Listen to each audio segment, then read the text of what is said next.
Hello! In this video I will show you how to install Firefox browser on Samsung Galaxy M16. So you have to start by opening your Google Play Store, then click on search bar and type in Firefox.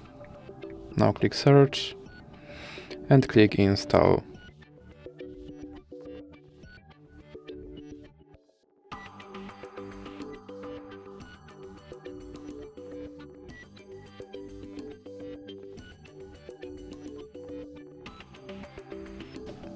Now you can click open, and here you can select your default browser, or you can click cancel. Now you can add Firefox widget, or you can click not now, and here you can sign in, or you can click not now again, and you can turn on notifications, or you can click not now.